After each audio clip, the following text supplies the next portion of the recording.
Fungal infection त्वचा का एक आम इन्फेक्शन है जो फंगल नामक जीवाणु से होता है। जैसा कि हम जानते हैं, वातावरण में कई प्रकार के जीवाणु होते हैं, जैसे कि वायरसेस, बैक्टीरिया, पैरासाइट्स। वैसे ही फंगस भी एक तरह का जीवाणु है। फंगस को हम कवक या फफूंद भी बोलते हैं। अगर आप रोटी को गीला करके किसी गर्म स्थान पर छोड़ दें तो कुछ ही दिन में उस पर फफूंद उग जाती है। उसी तरह से हमारी त्वचा में कुछ ऐसे एरियाज़ हैं जो नेचुरली ही थोड़ा सा वार्म होते हैं और थोड़ा सा हमेशा नम रहते हैं। ऐसे एरियाज़ में फंगल इन्फेक्शन होने का रिस्क काफ़ी होता है। वातावरण में फंगस आमतौर पे फैला होता है और ज़्यादातर यह हानिकारक नहीं होता है। मानसून के सीज़न में फंगस की फफूंद की मात्रा काफ़ी बढ़ सकती है। फंगस की कई जातियां हैं। कुछ जातियां ऐसी हैं जो हमें दिखाई देती हैं और कुछ जातियां ऐसी हैं जो हमें दिखाई नहीं देती हैं। कुछ जातियां ऐसी हैं जो हानिकारक भी होती हैं। अगर ये जो जीवाणु अगर हमारी स्किन पे आ जाए और इसको अगर अनुकूल वातावरण मिल जाता है तो ये ग्रो करने लगता है, वृद्धि करने लगता है, प्रजनन करने लगता है, जिसकी वजह से हमें इन्फेक्शन होता है। फंगल इन्फेक्शन किसी को भी हो सकता है, स्त्री को भी हो सकता है, पुरुष को भी हो सकता है। पहले ये इन्फेक्शन पुरुषों में ही ज़्यादा होता था क्योंकि वो लोग ज़्यादा आउटडोर एक्टिविटीज़ करते थे, ज़्यादा बाहर निकलते थे। पर आजकल ऐसा नहीं है। आजकल स्त्रियां भी बाहर निकलती हैं, वो उनका लाइफस्टाइल भी सेम है, इसलिए आजकल ये इन्फेक्शन लगभग दोनों में बराबर मात्रा में ही होता है। ये इन्फेक्शन किसी भी उम्र में हो सकता है, बच्चों को भी हो सकता है और वृद्धावस्था में भी हो सकता है। बहुत से ऐसे कारण हैं जिनकी वजह से हमें फंगल इन्फेक्शन होने का रिस्क बढ़ जाता है। जैसा कि मैंने अभी बताया कि हमारे शरीर में कुछ ऐसे एरियाज़ हैं जो नेचुरली थोड़े से वार्म रहते हैं, गीले रहते हैं, उनमें नमी बनी रहती है। उन एरियाज़ में पसीना जल्दी नहीं सूखता है, वो कपड़ों से कवर रहते हैं, उस पर हवा का आवागमन नहीं होता है। ऐसे एरियाज़ में फंगल इन्फेक्शन होने का रिस्क काफ़ी होता है। ऐसे एरियाज़ होते हैं जैसे कि बगल का एरिया या जांघ और पेट के बीच का एरिया, जिसको कि हम कांच बोलते हैं या ग्रोइन बोलते हैं, बटक्स का एरिया और फीमेल के केसेस में ब्रेस्ट के आसपास का एरिया। तो जो लोग लगातार हीट में बहुत ज़्यादा काम करते हैं, जिनके ऑक्यूपेशन में हीट इन्वॉल्व होती है, बहुत ज़्यादा पानी का इन्वॉल्वमेंट होता है, वो काफ़ी घंटों तक लगातार काम करते हैं और जल्दी जल्दी अपनी स्किन को सुखा नहीं पाते हैं या कपड़े नहीं बदल पाते हैं, ऐसे लोगों को फंगल इन्फेक्शन होने का रिस्क ज़्यादा होता है। इसके अलावा बहुत सी ऐसी बीमारियां हैं जिनमें फंगल इन्फेक्शन का रिस्क ज़्यादा होता है। जैसे डायबिटीज़ में आमतौर पे किसी भी इन्फेक्शन का रिस्क ज़्यादा होता है, पर फंगल इन्फेक्शन काफ़ी कॉमन है। इसलिए होता है क्योंकि ऐसे लोगों का इम्यून सिस्टम भी थोड़ा वीक होता है।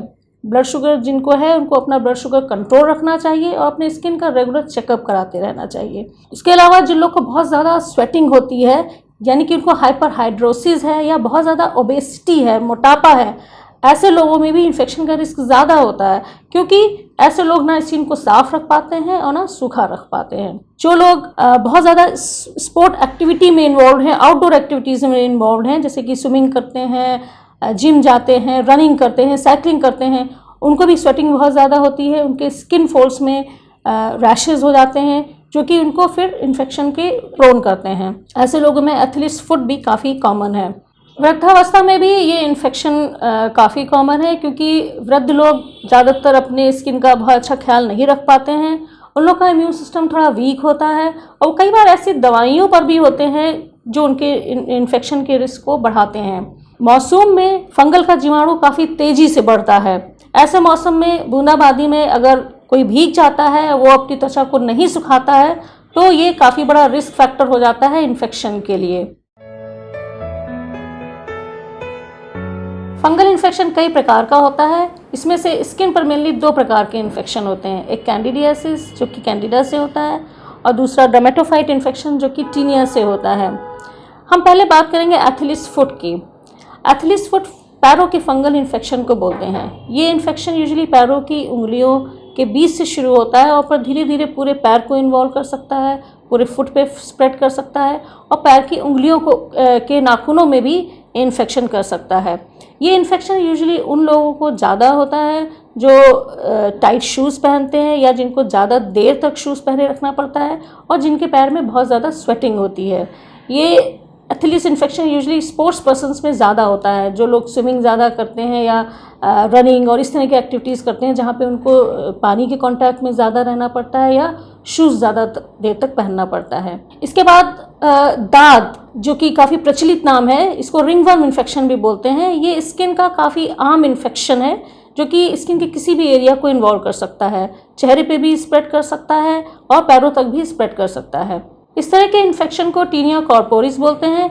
फीमेल्स में यूजली इसमें बगल का एरियाज, ये ब्रेस्ट के आसपास का एरिया और बटक्स का एरिया ज़्यादा इन्वॉल्व होता है। मेल्स में यूजली ग्रॉइन का एरिया, कांच का एरिया ज़्यादा अफेक्टेड होता है और इसको जॉक इच भी बोलते हैं। टीनिया कैपिटिस एक तरह का सर का यानी बालों का इन्फेक्शन है। इस इन्फेक्शन में गोल चकत्ते तो बनते ही हैं, पर इसमें काफ़ी पस वाले दाने बन जाते हैं और ये बच्चों में बहुत कॉमन है। इसके अलावा नाखूनों में भी फंगल का इन्फेक्शन हो सकता है, जिसको कि ऑनिकोमाइकोसिस बोलते हैं। इसमें नाखून यूजुअली पीले हो जाते हैं और उस पर कभी कभी वाइट परत जमा होती है। नाखून काफ़ी मोटे हो जाते हैं और काफ़ी फ्रेजाइल हो जाते हैं, यानी कि बड़ी जल्दी टूटते हैं। मुंह और जेनाइटल एरिया में भी फंगल इन्फेक्शन हो सकता है, जिसको कि कैंडिडियासिस बोलते हैं। ऐसी जगहों पे इन्फेक्शन में यूजुअली वाइट डिस्चार्ज जमा होने लगता है और ये इन्फेक्शन काफ़ी हल्का होता है, ज़्यादा खतरनाक नहीं होता है। पर अगर किसी को डायबिटीज़ है या इम्यूनो कॉम्प्रोमाइज़ है, उनका इम्यून सिस्टम वीक है, तो ये काफ़ी सीवियर भी हो सकता है। मूल रूप से फंगल इन्फेक्शन में लाल चकत्ते पड़ते हैं और बहुत ज़्यादा खुजली होती है। ये लाल चकत्ते शरीर के किसी भी हिस्से में पड़ सकते हैं। लाल चकत्तों को अगर करीब से देखा जाए तो इसमें एक उभरा हुआ बॉर्डर होता है जो कि काफ़ी प्रोमिनेंट होता है। कभी कभी ये चकत्ते काफ़ी गोल गोल दिखते हैं, इसीलिए इसको रिंगवर्म इन्फेक्शन भी बोलते हैं। इन्फेक्शन में पैचेस गुलाबी होते हैं, पर कभी कभी ये काफ़ी ब्राउनिश या ब्लैक भी दिख सकते हैं अगर इन्फेक्शन काफ़ी पुराना हो गया है, काफ़ी क्रॉनिक हो गया है। अगर फंगल इन्फेक्शन सर पे होता है तो उसमें गोल गोल चकत्ते तो बनते ही हैं, पर उसमें पस के दाने भी पड़ सकते हैं। अगर नज़दीक से देखें तो उसमें काफ़ी बाल भी टूट जाते हैं, ब्रोकन हेयर्स होते हैं। अगर समय पर ना ट्रीट करें तो इसमें परमानेंट स्कारिंग भी हो सकती है। ये इन्फेक्शन बच्चों में ज़्यादा कॉमन होता है। फंगल इन्फेक्शन नाखूनों को भी अफेक्ट कर सकता है। ऐसे केसेस में नाखून पीले दिखते हैं, वाइटिश परत जमती है और नाखून जल्दी टूटने लगते हैं। ये इन्फेक्शन उन लोगों में ज़्यादा कॉमन है जो पानी में ज़्यादा हाथ डालते हैं या जिनको डायबिटीज़ है, एल्डरली पॉपुलेशन है या जो इम्यूनो कॉम्प्रोमाइज्ड हैं। कैंडिडियासिस मुंह के अंदर और जेनाइटल एरिया में होने वाला इन्फेक्शन है। फीमेल्स में वेजाइनल कैंडिडियासिस काफ़ी कॉमन है।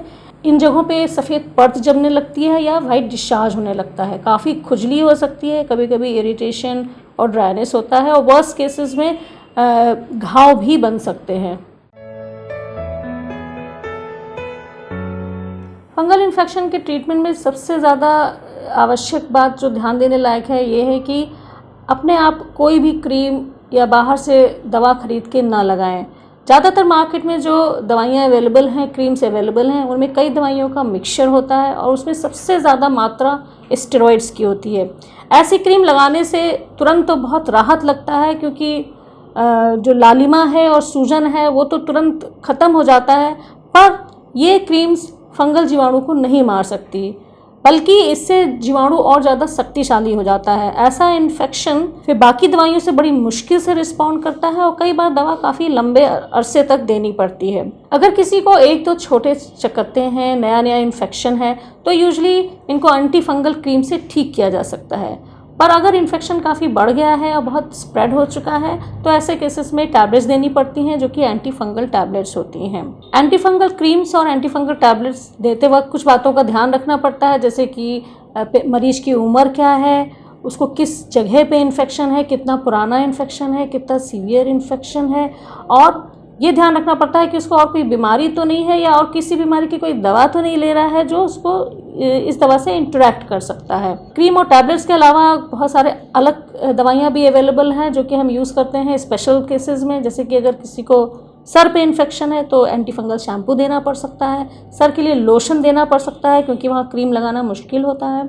अगर किसी को मुंह के अंदर इन्फेक्शन है या जनांगों पे इन्फेक्शन है, वेजाइना में इन्फेक्शन है, तो उसके लिए स्पेशल क्रीम्स आते हैं और वहाँ पे स्पेशल वॉशेस आते हैं। नाखूनों के इन्फेक्शन के लिए स्पेशल नेल लेकर्स आते हैं जो कि नेल पॉलिश की जैसे दवाइयाँ होती हैं।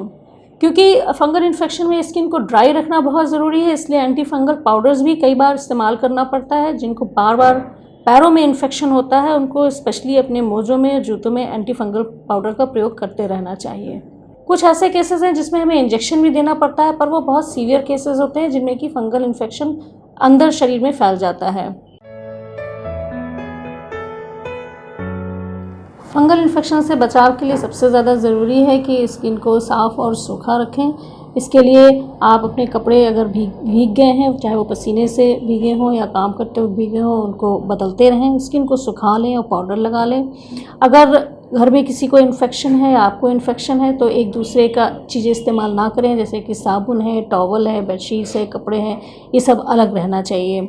अगर पैरों में इन्फेक्शन है किसी को तो ये बात का ध्यान रखें कि जूते बहुत टाइट ना पहने और लगातार ज़्यादा देर तक ना पहने। जूतों को हर कुछ दिनों पे धूप में सुखा लें, 3-3 4-4 घंटे धूप में रख दें।